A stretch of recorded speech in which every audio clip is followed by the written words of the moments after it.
The Occupy movement is still going on today, with roads in Admiralty, Causeway Bay and Mongkok taken over as protest zones. Some roads were reopened to traffic earlier in the week in Admiralty and Causeway Bay.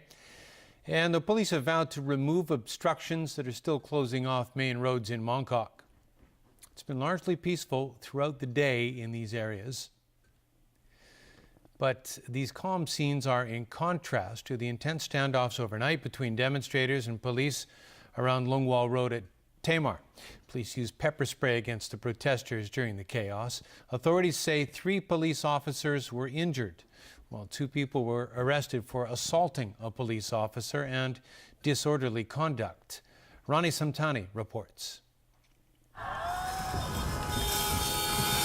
Demonstrators rushed onto Lungwall Road at around midnight and tried to set up barriers to block traffic on the eastbound lane.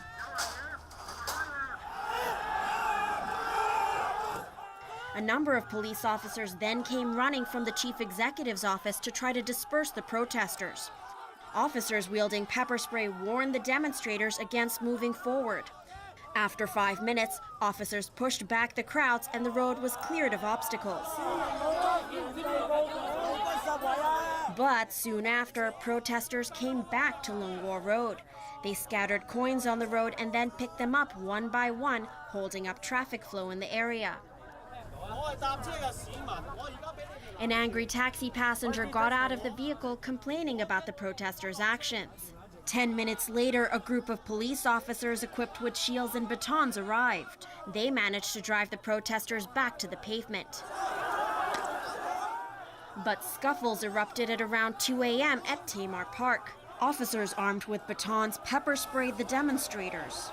The protesters used umbrellas to shield themselves. As police moved towards Legislative Council Road, chaos ensued with both sides pushing and shoving. Pepper spray was used again to subdue the protesters. The conflict began when policemen overpowered a demonstrator after he allegedly kicked off a water bottle which hit a passing car. Police formed human chains to prevent demonstrators from getting onto the road. After a tense standoff, the situation began to calm down by 3 a.m. Protesters gradually dispersed, and full traffic on Lungwall Road was restored at 7 a.m.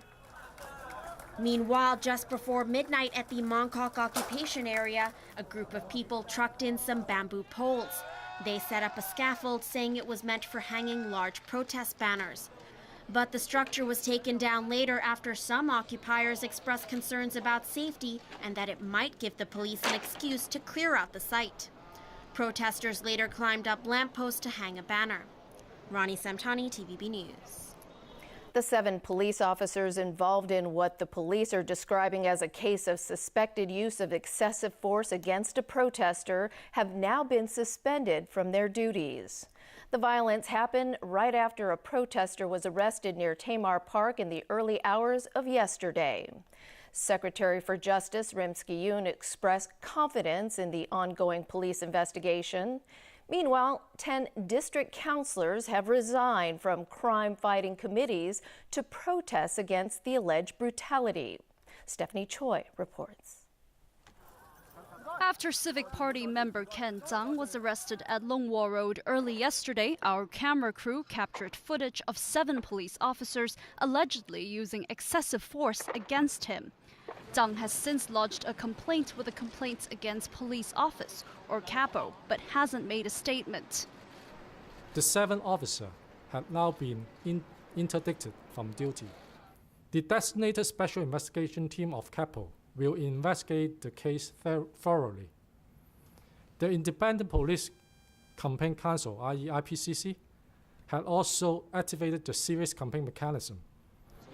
The 7 suspended officers include 2 inspectors and 5 junior police officers. The protester was arrested for unlawful assembly, obstructing police officers in their execution of duties, and assaulting police officers. The IPCC said in an official statement that CAPO must report to the Council on a monthly basis the progress of its investigation. It also urged CAPO to appeal to members of the public to provide material that may help with the investigation. Secretary for Justice Rimsky-Yun expressed confidence in the fair and independent treatment of the investigation, given Hong Kong's sound legal system.